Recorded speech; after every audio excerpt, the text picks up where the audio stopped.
Hey guys, let's do a walk and talk. Marry the home, but date the rate.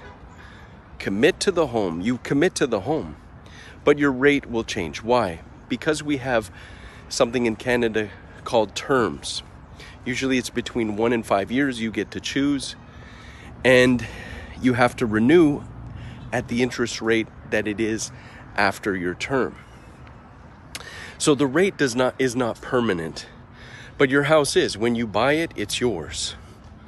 You have to take responsibility for it. With the rate, it will change in whatever years your term is.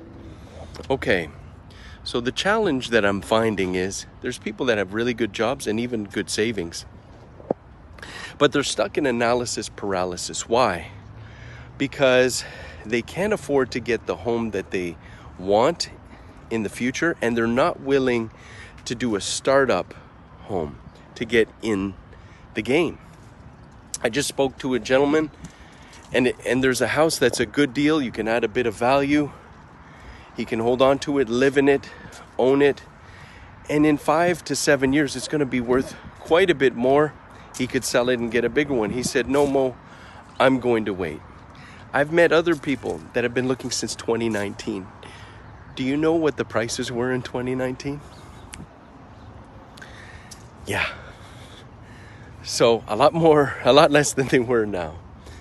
So here's the question I have, and really think with your mind and not your emotion.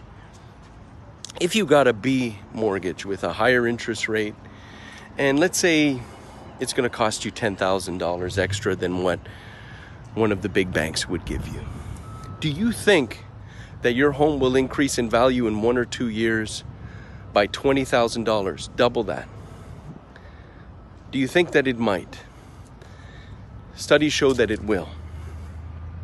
And with them constantly decreasing the rates, I can tell you there's a very high chance that it will.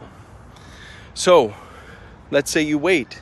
Now you're going to have to pay $20,000, $30,000, $40,000 more in price, but you'll get a nicer interest rate. Do you think that you won? Do you think that that's the logical thing? Marry the home, but date the rate. So think about these things. Think about getting into a home at a higher interest rate as long as you can afford it, so you can get in and then step up. Is it ideally what you want right now? It might not be, but it could be close. Get into the game. Let it appreciate for you. Live in it instead of putting your money in the bank and then things happen. Somebody passes away. You have the money, so you pay for the funeral, or you go and you fly to X and you bring some of your family. Why? Because you have it. It's just a little piece of your money, and your money starts to dwindle and it's not making money. Whereas if you put it in a property, the property is making money while you live in it. You just maintain it. Does that make sense? I hope it does. Don't get into analysis paralysis. It will frustrate you more than just making a purchase, jumping forward, and getting what you've always wanted.